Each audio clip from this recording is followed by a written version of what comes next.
Exercise is so powerful. It isn't really about the workout. It's about showing up. I let myself down so many times. We've all had that conversation with ourselves, Yes, right? Why can't I stick to this? Stop procrastinating. Stop sleeping at 3 a.m. every single And night. start on Monday, all of it. Yeah. The more you do it, the more you start losing confidence in yourself. This isn't a bad thing. I'm not trying to scare you. This is just a reality. Hi, welcome to The Habit Experiment. I'm Tiffany. Every week, I test expert advice on building habits and share what actually happens on social media, the wins, the fails, and all the messy in between. If you know what you should be doing, but actually doing it is the hard part, you're in the right place.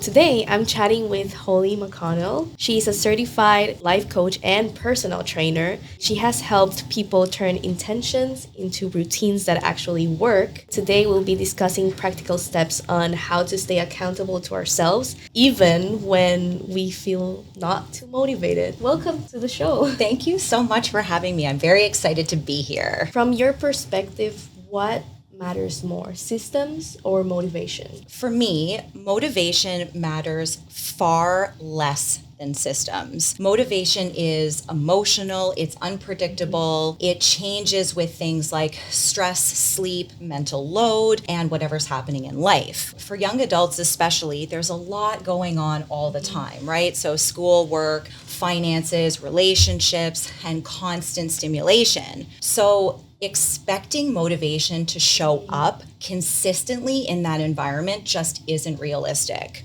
Systems matter because they reduce decision fatigue. They create stability on low energy days when life feels super chaotic, which happens, right? When people rely on motivation alone, they often feel like they're failing when, that disappears, which inevitably it does. Simple systems shift follow through away from willpower and remove friction. So that's what we're trying to move towards, is removing friction in your everyday life. So because I'm a personal trainer, we'll use exercise as a common example. If someone says, I'll work out when I feel like it, it doesn't often happen, not because they're lazy, but because that decision has to be made over and over and over again. But a system like, after work, I move my body for 10 minutes, removes that debate, and that makes showing up easier even on your tired days. And the same thing can be applied to school or work.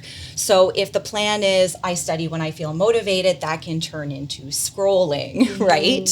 But a system like I study for 25 minutes after dinner creates a clear starting point, and even imperfect focus builds the habit of showing up, and that builds confidence. What I love about systems is that they support you through your real life instead of expecting you to rise above it. They make consistency feel doable, not demanding, and that's really where sustainable habits start. I've been trying to build habits since I just arrived to Toronto, which is like 3 years ago. And it's just crazy because all of a sudden you're expected to handle a bunch of stuff from zero. And then there's like, wouldn't say mundane, but like the daily tasks of like, cooking, cleaning, laundry, all these different things that suddenly you kind of have to build a habit for each of these things so that you're actually able to like work through life. These are things that they're important, but it's often like hard, to stay consistent through it. From your experience and from what you've done coaching people, what are the biggest mistakes you see people make when they're trying to build habits? And just to validate what you're going through, when I was in school many moons ago now at this point, I wasn't even thinking about building these habits. So you're way ahead of where I was at this stage of life. So from my experience, one of the biggest mistakes I see is people thinking that being disciplined means being tougher on themselves, especially at a young age. Many of us were taught that, and maybe you can speak to this, but that if we're struggling, the answer is more pressure. So stricter rules, I've got to make bigger goals, and the self-talk can become a lot harsher. Especially for young adults who already have a lot going on, that approach usually backfires. And another common mistake that I see all the time is trying to change everything all at once. New routines, new schedules, new habits, maybe a new job, and they're all starting on Monday. That can sound really motivating, but it usually ends up creating overwhelm. So when life gets busy or something gets missed, people often slide into that all or nothing mindset is usually what I call it. So it's the, well, I messed up already, so what's the point moment, where consistency usually falls apart, right? We've all been there. But this is where systems actually really matter. They take the emotional weight out of discipline. So instead of asking yourself to just be more motivated, you simply create defaults that support you on your really busy days, which is huge for young adults like yourself, juggling all those things, school, work, constant mental noise. So again, as a life coach and as a personal trainer, we see this a lot in fitness.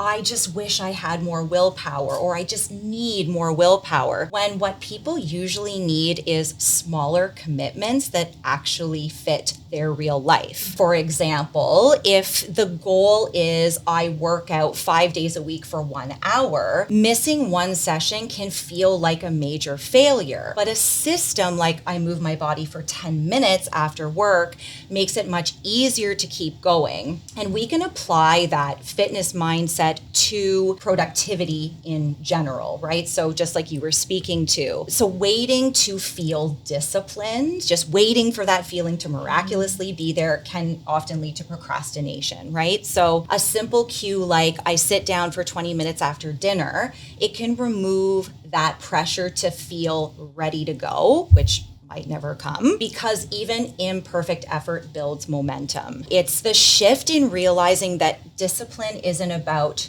control or punishment. It's about creating systems that make showing up feel easier than giving up. And that's when discipline really starts to feel supportive instead of scary, and consistency in your life can become a lot more possible. Now that you're talking about that and how we frame, like our goals or the habits that we want to build, and how can we learn how to propose ourselves these habits that sound a little bit more achievable and less stressful. When we think about something that's such a stark difference like that, a lot of people feel like doing a small habit like moving your body for 10 minutes just isn't worth it because it's not enough. So we go for these big goals that maybe you saw from an influencer on TV, or a friend of yours is doing it, so you think you can do it too. But what, again, we'll talk about later on, but habits are not one size fits all. And in my experience, starting smaller is always best. So that reframe of, I've been trying to do this for several weeks and it's just not working. There isn't something wrong with me. Maybe there's just something wrong with the system, and we just need to turn the dial down or be a bit more flexible. Basically, the secret is to start small and not trying to do everything all at once. Absolutely. When I was trying to build habits, and I'm actually also trying to build habits right now still. Right. It was hard for me to find people who were trying it in real life. You see on social media how there's always either people with perfect routines or people who are already experts who are telling you, oh, I've reached here, so this is what you have to do to reach here. Yes. But no one shows that side of hey, I'm trying the habit out and it's not working, and then I'm adjusting it again to see if that works for me, and then maybe the timing was off, or maybe I felt it was way too overwhelming, so I'm changing it to this other thing. I like that part of adjusting. Absolutely. That it's so realistic, and I feel you do not see it on social media, or you don't see it very often. You don't. And knowing that social media is not perfect. It's not everything that it seems. And people are usually showing their best foot forward. As somebody who has been in the health and wellness industry for as long as I have, nobody is perfect. I can tell you that much. Even people that come across that they have the perfect routine, they get sick, they get thrown off their game. Things happen in life that have emotional weight. Everybody needs to take space. And we're trying to create an environment where people don't feel pressured to do everything they can 10 out of 10 top tier all the time, because it just isn't realistic. And building habits can actually be really fun and really enjoyable if we take that pressure off and we approach it from a curiosity standpoint instead of a self-criticism or a perfection standpoint. But it does take practice. Exercise, it's one of the most tangible ways to actually practice building habits and building discipline. How can young adults use fitness as a way to build discipline that can be reflected in all the other areas in life? This is such a great question because exercise is so powerful, and it's such a powerful place to start because it gives you regular chances to keep small promises to yourself. It isn't really about the workout. It's about showing up. So every time you move your body, even in a small way, you're practicing that follow through. So I kind of use follow through and consistency interchangeably. That skill can carry into the rest of your life. And for young adults especially, exercise is one of the fastest ways to calm the central nervous system. So we're constantly stimulated and stressed, deadlines, juggling, like you said, just trying to navigate your way through all of these things. And simple movements like walking, stretching, playing intramural sports, even having a walking buddy, strength training, which is my area of expertise, that sends signals to the body that it's safe. And when the nervous system settles, everything else in life feels more manageable. When exercise is framed as I showed up instead of I crushed it, it becomes a lot more supportive rather than draining. And I see this often with people who start with something simple, like we were just discussing, let's just say like a 10-minute walk. They feel calmer once they start getting into it. They start trusting themselves more, and then that confidence can spill over into areas. So if I can do this, if I can be consistent with this, maybe I can do that with work, school, routines, jobs, whatever that looks like. Exercise can also create really awesome anchors in the day. So a simple movement cue, like let's say stretching before bed, that adds rhythm. And when life feels really busy and unpredictable, consistency and nervous system regulation matter far more than intensity. Okay, so it's not just that moving helps us build better habits, but it also helps us like regulate our body. Oh, yes. Yes. And when we get into talking a bit more about the different styles of personality and how that can relate, coming from somebody who lives with anxiety and needs a very calming and harmonious environment, I learned this about myself much later in life. And when you are doing a lot of things in your life all at once, juggling all those balls in the air, it's very important that we find a way to come down from all that. And exercise can be very intense, but it's also very grounding. A lot of people find home there. They find stress relief. They find familiarity. So a lot of the exercise I do and encourage my clients to do is actually for mental health and emotional stability as well. When you're a young adult and you have so many things on your plate, sometimes the easiest thing to do is just to move the gym. Like exercise, it's easy to put it aside and be like, no, I have to focus on school. I have to focus on work. What's like the minimum amount of movement that we should be doing that can help us regulate that nervous system? So I definitely recommend daily movement for sure. And that's going to look different to everybody. So to be very clear, any movement is better than no movement. Some people need goals to be bigger than others, or they don't feel significant enough. So with the hundreds of people I've worked with over the years, this can look different to everyone. But for a person who is not moving at all right now or not moving very regularly, I always recommend starting small. So even something like I'm just going to put my shoes on and go out and we'll see what happens, that can be even a better starting point than saying 10 minutes. Putting your shoes on is always the hardest part. It's making the decision, but as soon as those shoes are on, you're going to give it a go. So I wouldn't say there is necessarily a minimum amount. It's meeting yourself where you're at and then doing a little bit more than that from there. And that's something that we can really build from. Why would you say it's important to do a little bit more? Because we have to do more than nothing, right? So for a person who's not doing anything, exercise, especially for young adults, it is really important, and it will only become more important as we age, because everything starts to slow down pretty quickly after the age of 30. So bone density, I know the look on your face. I'm 39, so trust me, I'm there.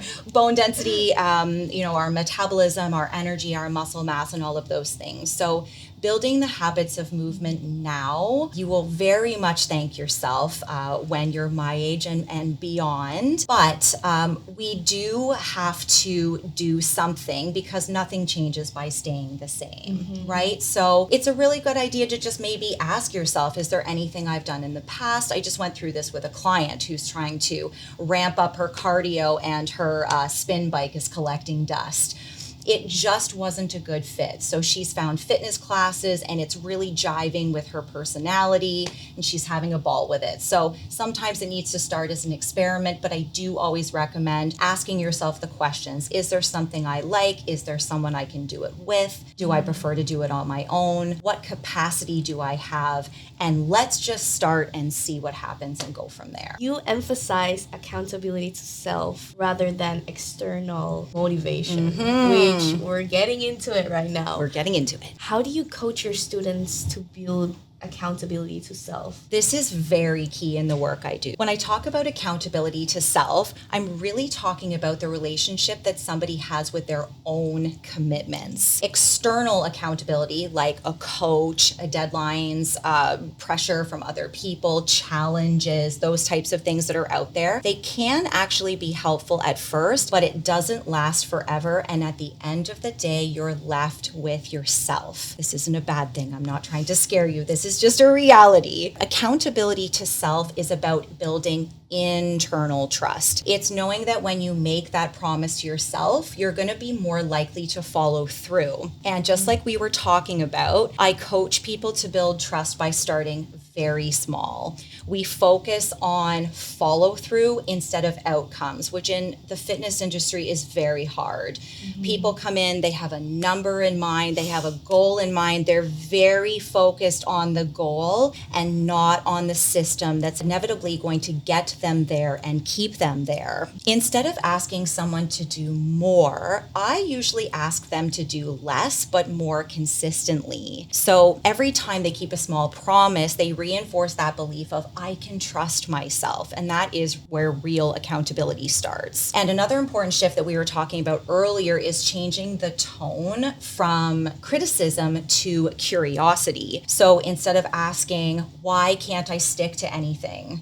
We've all had that conversation with ourselves, Yes, right? Why can't I stick to this? I encourage people to ask, what did I notice today? That simple change lowers the guilt and reduces pressure. And it makes it a lot easier to return to something when it gets missed, which is the major power play here. So over time, accountability to self becomes less about forcing discipline on yourself, and it becomes more about really maintaining a respectful relationship with yourself. And when people feel safe with their own expectations, they're not setting these wild expectations that they saw on the internet or that a friend is doing. Follow through really starts to feel more easy and just more natural. I'm thinking about the importance of reflecting. Last week, I was doing the habit experiment that I talked with the other coach, and she suggested me to think or to reflect every night about, okay, if it didn't work out, why didn't it work out? Like, what got in the way today? So I feel like even though I didn't get to the result that I was expecting, I still was able to learn from whatever happened that day. So it still feels like you're kind of advancing a little bit. Spot on. Reflecting, and we're going to talk a little bit more about that with this week's experiment as well. But that is the best place that you can start learning, is what happened, what went wrong, if anything went wrong. Maybe it wasn't, an external circumstance that happened. Maybe it was a gut feeling. For whatever reason, it didn't happen. And we can always take a mental note. Oh, that makes total sense that didn't happen because of X, Y, and Z. And then we can make a change. But we continue to move forward just in a slightly different way instead of completely throwing in the towel and abandoning the habit altogether. I love what you said about the relationship that we have with ourselves. You don't think that it actually affects you only responding to what other people tell you to do, or only responding to deadlines and all these other external factors, and not being able to listen to what you want. When it's something about work or about studying, it's very easy to just sit down and do it because you have to do it. Yeah. Because otherwise something external is going to happen, you're going to let down someone else. But what happens when it's like yourself? And you tell yourself, okay, today I want to work on my personal project, which is something that no one will ask you to do. If you don't do it, no one is gonna make you accountable for it. You have to be accountable to yourself. I let myself down so many times. Like I told myself, even with sleeping, and you do everything, but sometimes you're like, meh, no one's gonna see it, so it's fine. I'm just letting myself down. But the more you do it, the more you start losing confidence in yourself after trying for 3 years and not seeing any results. I didn't even have faith in myself that I would be able to come out from this cycle of bad habits, because it was not only trying to build healthy habits, but it was stop scrolling, stop procrastinating, stop sleeping at 3 a.m. every single night. And start on Monday, all of it. Yeah.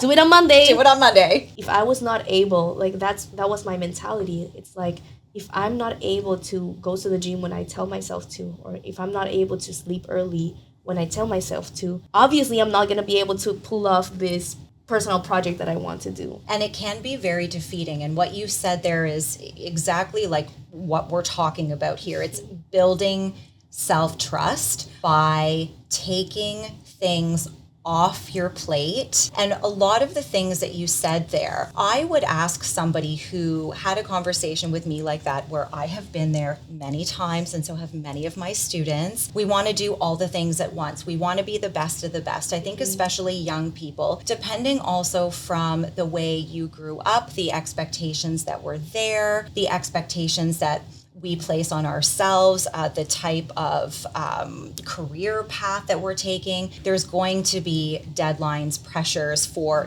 at least the 4 years or 3 years or 2 years that you're in school. So there is a certain level of acceptance there and just doing our best. One of the things, being almost 20 years out of university, that I would say to young people is, so many things that feel so big right now, when you're my age, you won't even remember them. Wow. So, marks that we get on projects and things like that, they, of course, if you are a high achiever, or, you do get that pressure from family, or depending on where you want to go after school. Yes, we don't go into, a higher education just, wanting to kind of half-ass our way through it, right? Mm-hmm. But a lot of what we're doing really isn't going to matter that much in the long run. And finding pockets of joy now, things that really internally matter to you and have value to your life, I do encourage listeners to sit and think about that, because sleep is very important. Lots of water is very important. Exercise is important. Getting good grades is important. Having friends are important. All of these things are important, but you have to divide your time, and you have to divide your energy, and you cannot give 100% focus to all areas of your life all the time. So approaching your life in a realistic way without, and I completely understand what you're saying, even as a 39-year-old who's been in this industry for almost 15 years, when you are the type of person, because believe it or not everyone is like this, who wants to put all of their tasks ahead of their pleasure, it can not work out very well for our mental and emotional and physical health.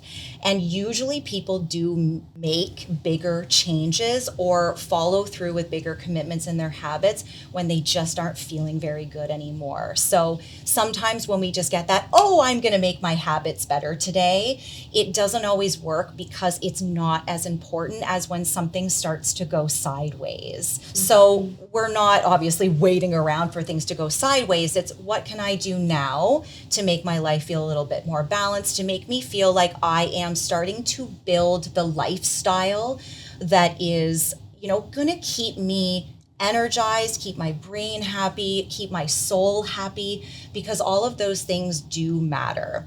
But typically it is, how can I show up today? How can I do my best within my capacity? And outside of that, what am I doing to take care of myself? Because if I don't do that, this laundry list of perfection I've got on my hand right now, if I don't do all those things, what's going to happen is I'm going to feel like there's something wrong with me. But really, it's just the expectation is a little bit too high. And that's something that we can work on. We can turn the habits down. We can turn the dials down temporarily.